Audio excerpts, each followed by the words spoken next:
મિત્રો, ટાઇફોઇડ પછી બીજો બેક્ટેરિયાજન્ય રોગ ન્યુમોનિયા છે, જેની આપણે ચર્ચા કરવાની છે. હવે આજે તમે જે આ માસ્ક જોવો છો, આ માસ્ક પહેરવાનું જે કારણ છે એ તમે આ જે આપણો રોગ છે એની અંદરથી જેને કહેવાય કે તમને ભણશો એટલે ખ્યાલ આવશે કે આ માસ્ક શું રિપ્રેઝેન્ટ કરે છે. હવે આપણે આગળ જોઈએ બેક્ટેરિયાજન્ય રોગ ન્યુમોનિયા. બહુ સાંભળેલું હશે ન્યુમોનિયા વિશે તો. હિમોફિલસ ઇન્ફ્લુએન્ઝા, હિમોફિલસ ઇન્ફ્લુએન્ઝા બેક્ટેરિયાનું નામ છે. હિમોફિલસ ઇન્ફ્લુએન્ઝા અને સ્ટ્રેપ્ટોકોકસ, સ્ટ્રેપ્ટોકોકસ ન્યુમોનિયાઈ આ બે પ્રકારના બેક્ટેરિયા દ્વારા સામાન્ય રીતે ન્યુમોનિયા વધુ પ્રમાણમાં ફેલાય છે. હવે મેઇન વસ્તુ છે કે ન્યુમોનિયા જે છે ને તે બહુ મહત્ત્વની વાત લખું છું. આગળનો તમે સેશન સાંભળશો પછી આના વિશે વધારે ક્લિયર થશે કે ન્યુમોનિયા જે છે ને તે ફેફસાને ચેપ લગાવે છે, ફેફસાને ચેપ લગાવે છે. તો તમને એમ થાય કે આમાં શું મોટી વાત છે, પણ બહુ જેને કહેવાય કે ધ્યાનમાં રાખવા જેવી વાત છે. એક્ઝામની અંદર જેને કહેવાય કે આને આધીન ઘણી વખત પૂછાય છે કે આપણે આના પછી જે કોલ્ડ ભણશું, શરદી ભણશું, તો શરદી જે છે તે શ્વસન માર્ગને ચેપ લગાડતો રોગ છે, જ્યારે ન્યુમોનિયા જે છે તે ફેફસાને ચેપ લગાડતો રોગ છે. ન્યુમોનિયાના જે બેક્ટેરિયા છે તે સામાન્ય રીતે ફેફસા સિવાયનો જે શ્વસન માર્ગ છે તેને ચેપ લગાવતા નથી. તો આ વાત બહુ ધ્યાન રાખવા જેવી બાબત છે. તે ફક્ત ફેફસાને ચેપ લગાવે છે.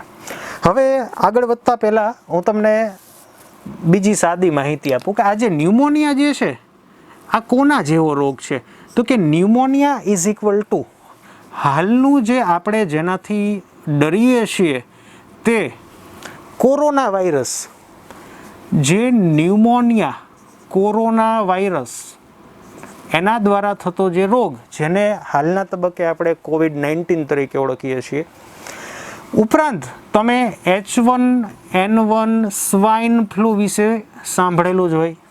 તો સ્વાઇન ફ્લૂ છે, COVID-19 છે, બર્ડ ફ્લૂ છે કે ન્યુમોનિયા છે, આ દરેક રોગ અલગ છે. આ રોગ માટે જવાબદાર સૂક્ષ્મજીવો અલગ છે, પરંતુ ફાઇનલી ટુ ધ પોઈન્ટ જે આપણા શરીરની અંદર થાય આ વસ્તુ જેને કહેવાય દરેકની અંદર કોમન છે.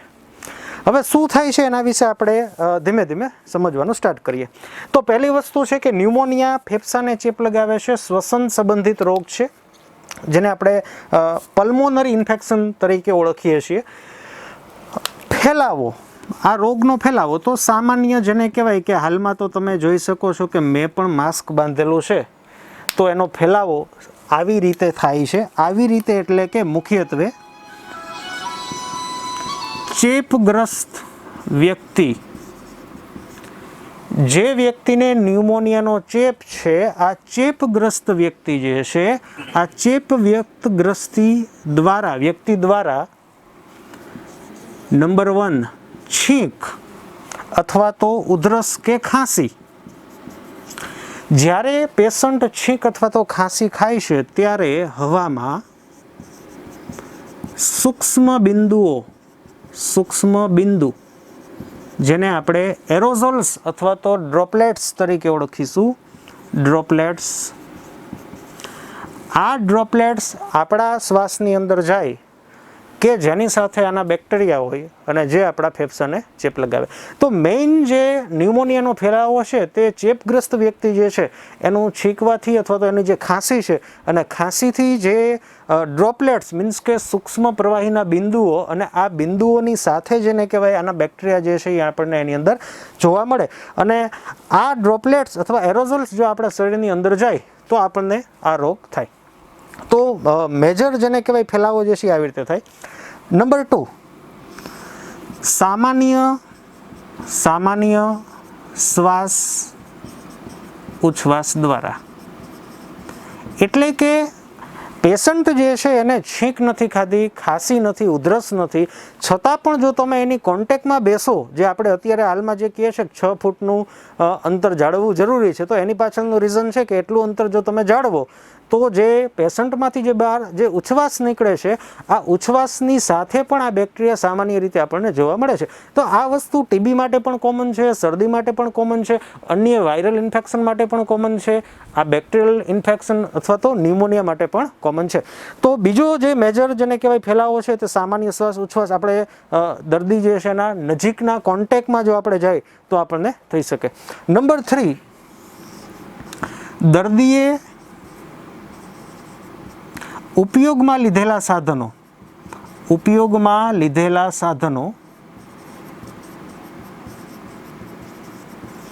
નો ઉપયોગ કરવાથી, એટલે જ જે હાલમાં પણ જે કોવિડ-19માં જે સરકારશ્રી તરફથી જે કહેવામાં આવે છે કે વારે વારે હાથ ધોવો, 20 થી 22 સેકન્ડ સુધી સાબુ છે એનાથી હાથ ધોવો, તો દર્દીએ ઉપયોગમાં લીધેલા કોઈ પણ વાસણ છે, તમે ધારો કે વાસણ કરતાં હું તમને સાદું સિમ્પલ સમજાવી શકું કે સપોઝ કે મને ન્યુમોનિયા છે અને હું આ પેન વાપરું છું અને આ પેન અન્ય કોઈ વ્યક્તિ વાપરે તો સંભવિત છે કે આ બેક્ટેરિયા, ન્યુમોનિયાના બેક્ટેરિયા આની સપાટી ઉપર હોઈ શકે છે અને આ બેક્ટેરિયા અન્ય કોઈ વ્યક્તિ જો આ પેન વાપરે છે તો એના શરીરમાં પણ જઈ શકવાની પૂરેપૂરી સંભાવના ધરાવે છે.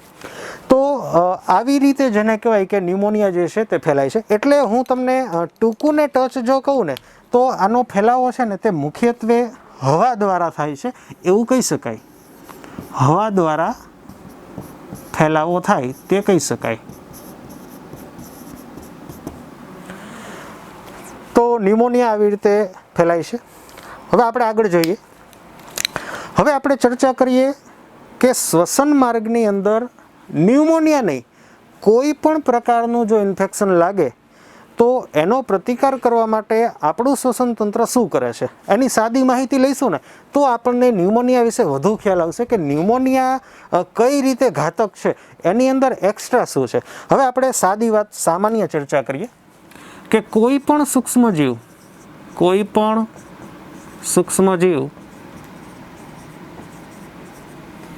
શ્વસન માર્ગને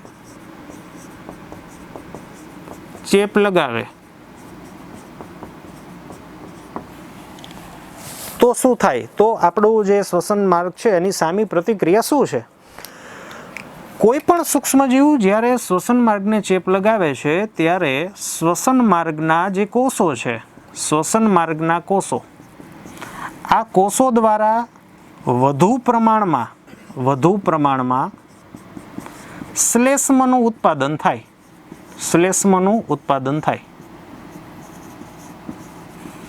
નોર્મલ અવસ્થામાં પણ આપણને જ્યારે ચેપ નથી લાગેલો ત્યારે પણ અમુક અંશે શ્લેષ્મનું ઉત્પાદન થાય જ, પણ જ્યારે આપણને કોઈ ઇન્ફેક્શન લાગે છે તો એવા કિસ્સામાં શ્લેષ્મનું ઉત્પાદન વધે. શ્લેષ્મ એટલે તમે જેને સાદી ભાષામાં કફ તરીકે ઓળખો છો તેને આપણે શ્લેષ્મ તરીકે ઓળખીએ છીએ.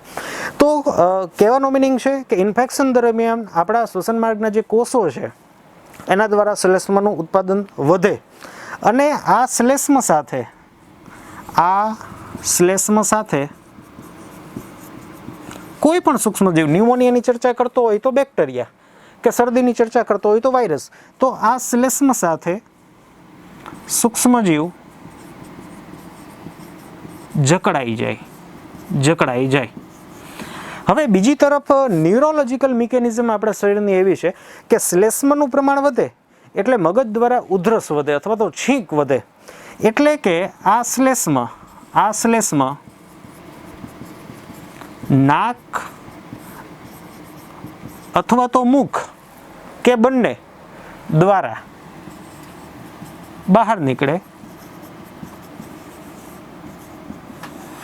અને આ શ્લેષ્મની સાથે જ આ સૂક્ષ્મજીવ જે છે તેનો જેને કહેવાય કે બહાર નિકાલ થાય. તો આ નોર્મલ મિકેનિઝમ છે. કોઈ પણ પલ્મોનરી ઇન્ફેક્શનના કિસ્સામાં શ્લેષ્મનું ઉત્પાદન વધે અને આ શ્લેષ્મનું ઉત્પાદન વધે તો કફ છે, છીંક છે વગેરે પ્રક્રિયા વધે અને એના થકી જેને કહેવાય સૂક્ષ્મજીવ છે તે બહાર નીકળે. હવે ન્યુમોનિયાની અંદર જેને કહેવાય નવું શું છે અથવા તો ખાસ શું છે એના વિશે આપણે ચર્ચા કરીએ કે જેથી ન્યુમોનિયા જે છે તે અન્ય શ્વસન માર્ગના જે રોગો છે એના કરતાં શા માટે વધુ ઘાતક છે તેની આપણે સારી રીતે સમજ મેળવી શકીએ.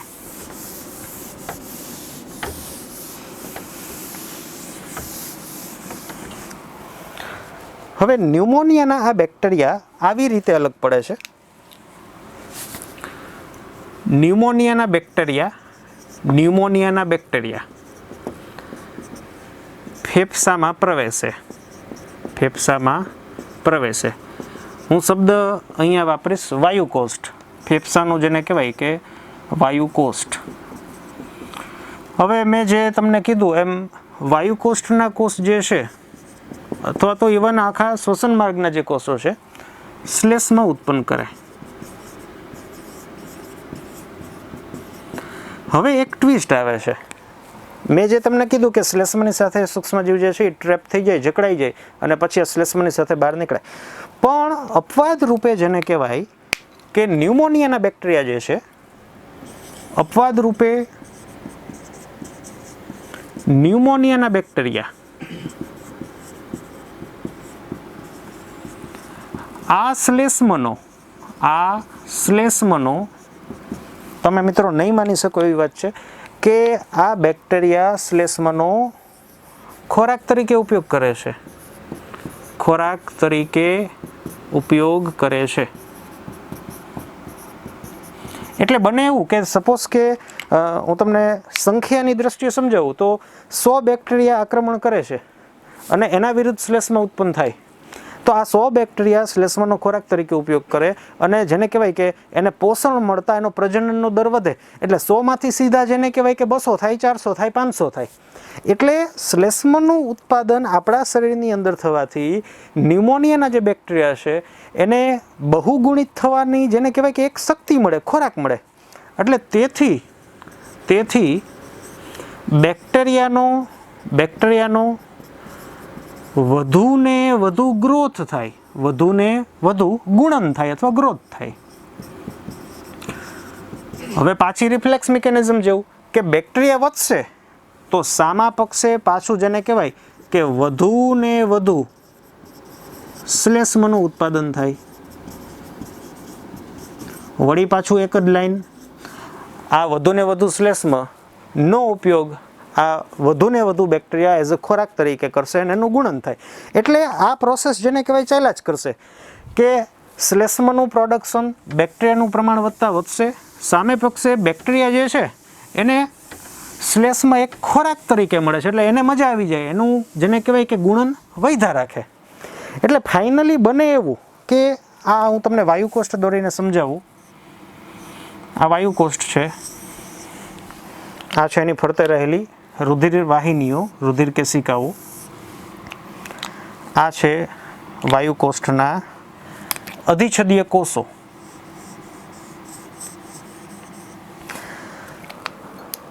હવે આ છે બેક્ટેરિયા. 2 બેક્ટેરિયા હતા, શ્લેષ્મા આવ્યો, શ્લેષ્માનો ઉપયોગ ખોરાક તરીકે, બેક્ટેરિયાનું ગુણન. બેક્ટેરિયા વધ્યા તો સામા પક્ષે શ્લેષ્માનું પ્રોડક્શન વધ્યું. શ્લેષ્માનું પ્રોડક્શન વધ્યું તો વધુ બેક્ટેરિયા માટે વધુ ખોરાક જેને કહેવાય ઉપલબ્ધ થઈ ગયો. એટલે ફાઇનલી આ બેક્ટેરિયા વિથ શ્લેષ્મા તમે જોઈ શકો. એટલે એટ ધ એન્ડ ફાઇનલી આનું કન્ક્લુઝન એ નીકળે કે સતત આ પ્રોસેસ થતાં વાયુકોષ્ઠ જે છે, આ વાયુકોષ્ઠ શ્લેષ્મથી ભરાઈ જાય. ધીમે ધીમે આખું જેને કહેવાય કે આ શ્લેષ્મથી ભરાતા જાય.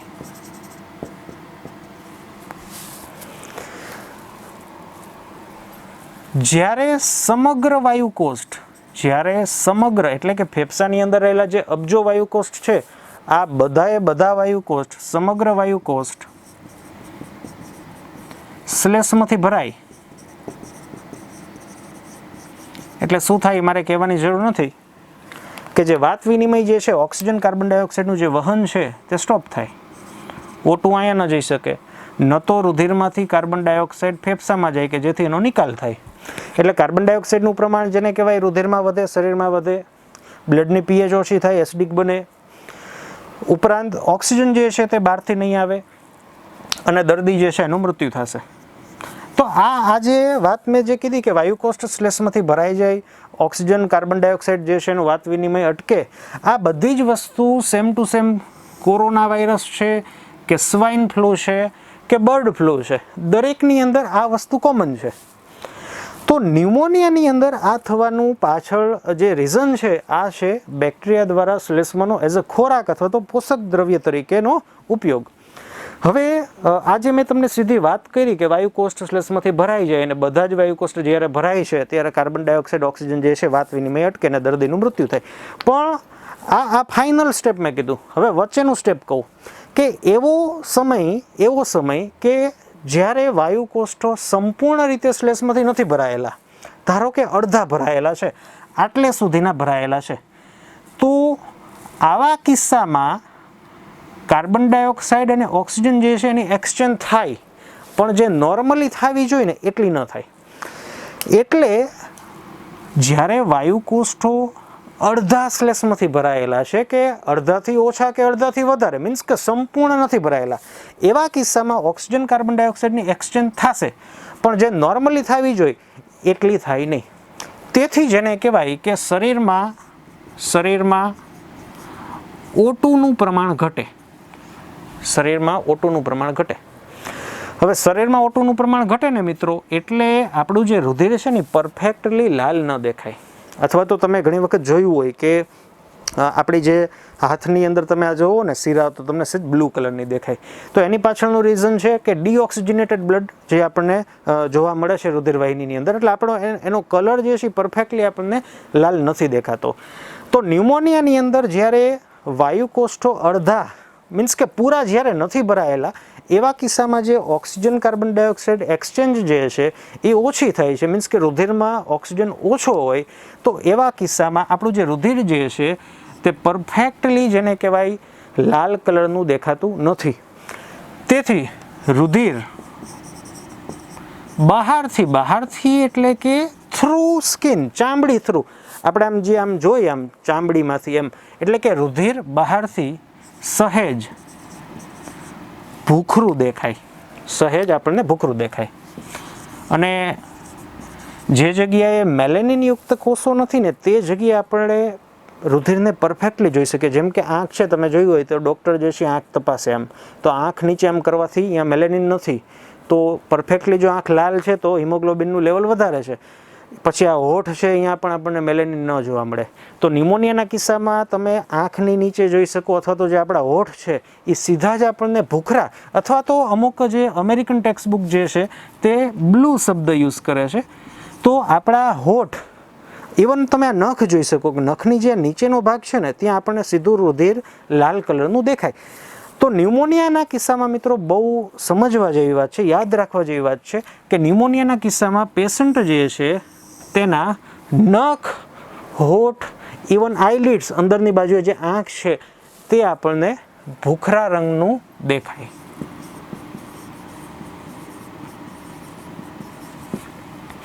તો આ ન્યુમોનિયાનું વિશિષ્ટ લક્ષણ છે કે આપણા હોઠ છે, નખ છે, આંખ છે તે આપણને ભૂખરા અથવા તો બ્લુ રંગના દેખાય, જેની પાછળનું કારણ છે આપણા રુધિરની અંદર ઓક્સિજનની કમી હોવી. તો અન્ય બેક્ટેરિયાઓની સાપેક્ષે બે વસ્તુ મિત્રો. પહેલી વસ્તુ છે કે શ્લેષ્મનો એઝ અ ખોરાક તરીકે ઉપયોગ કરવો અને ગુણન પામવું. ફાઇનલી વાયુકોષ્ઠ શ્લેષ્મથી ભરાઈ કાર્બન ડાયોક્સાઇડ ઓક્સિજન જે છે તે એક્સચેન્જ સ્ટોપ થાય. તમને કદાચ યાદ હોય તો આપણે 11th અંદર એક રોગ ભણેલા હતા જેનું નામ હતું કન્જેસ્ટિવ હાર્ટ ફેલિયર. કન્જેસ્ટિવ હાર્ટ ફેલિયરના કિસ્સામાં એવું થતું, આપણે ભણતા કે જે ડાબુ ક્ષેપક છે, આ ડાબા ક્ષેપકની અંદર લેફ્ટ વેન્ટ્રિક્યુલર હાઇપરટ્રોફી થવાના લીધે જે અંદરની જે દિવાલ છે એ જાડી થાય. દિવાલ જાડી થાય એટલે એનું જે કદ છે એ ઘટે, અથવા તો રુધિર સમાવવાની જે કેપેસિટી છે ક્ષેપકની એ ઘટે. હવે આની કેપેસિટી ઘટે એટલે થોડુંક રુધિર કર્ણકમાં રહી જાય. અને સમયની સાપેક્ષે ચર્ચા કરું તો ધીમે ધીમે આખું કર્ણક જે છે તે રુધિરથી ભરાઈ જતું. કર્ણક રુધિરથી ભરાય પછીની જે સ્ટેપ છે એ હતું આ રુધિરવાહિની પણ રુધિરથી ભરાય. અને આ રુધિરવાહિની આવતી ક્યાંથી હોય તો કે ફેફસામાંથી. એટલે ધીમે ધીમે આખું જેને કહેવાય કે અહીંયા બ્લોકેજ આવે એટલે ધીમે ધીમે ટ્રાફિક જામ થાય અને ફાઇનલી જે આ વાયુકોષ્ઠ છે એની ફરતેની જે રુધિર કેશિકા છે એની અંદર પણ રુધિરનું પ્રમાણ વધે. અને આપણે જોયું છે ઘણા બધા રોગની અંદર કે આની અંદર અથવા તો ઇવન કોઈ પણ રુધિરવાહિનીની અંદર રુધિરનું જે પ્રેશર છે એ વધે છે અથવા એમાઉન્ટ વધે છે, વોલ્યુમ વધે છે, તો રુધિરમાંથી પાણી બહાર નીકળે છે અને આ પાણી જેને કહેવાય બહાર નીકળે અને વાયુકોષ્ઠો સંપૂર્ણ રીતે પાણીથી ભરાઈ જાય, જેને આપણે ઘણી વખત ફેફસામાં પાણી ભરાવવું એવી રીતે પણ આપણે ઓળખીએ છીએ. તો એમાં પણ જેને કહેવાય કે વાયુકોષ્ઠની અંદર પાણી ભરાતું, જ્યારે આખા વાયુકોષ્ઠો મીન્સ કે પાણીથી ભરાય તો ઓક્સિજન કાર્બન ડાયોક્સાઇડ એક્સચેન્જ જે છે એ નથી થતું. એટલે કન્જેસ્ટિવ હાર્ટ ફેલિયર અને ન્યુમોનિયા કે ઇવન કોરોના વાયરસ છે કે H1N1 સ્વાઇન ફ્લૂ છે, આ દરેકની અંદર જે એટ ધ એન્ડ થતી બાબત જે છે તે કોમન છે, પણ દરેક થવા પાછળ જે કારણ છે તે અલગ છે. આ ડિસઓર્ડર છે આપણે જોયું, આ બધા ઇન્ફેક્શિયસ ડિઝીઝ છે.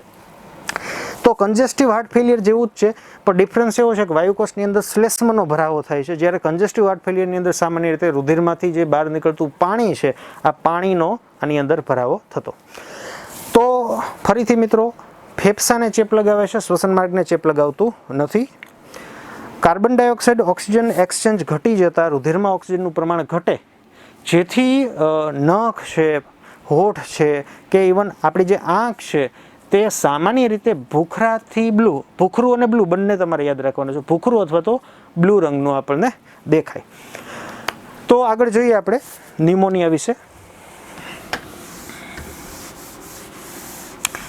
સામાન્ય રીતે જો વહેલી તકે ડિટેક્ટ થાય તો કોઈ જ જેને કહેવાય તકલીફ આવતી નથી. વૃદ્ધ લોકો, બહુ જેને કહેવાય વૃદ્ધ લોકો અને બાળકો,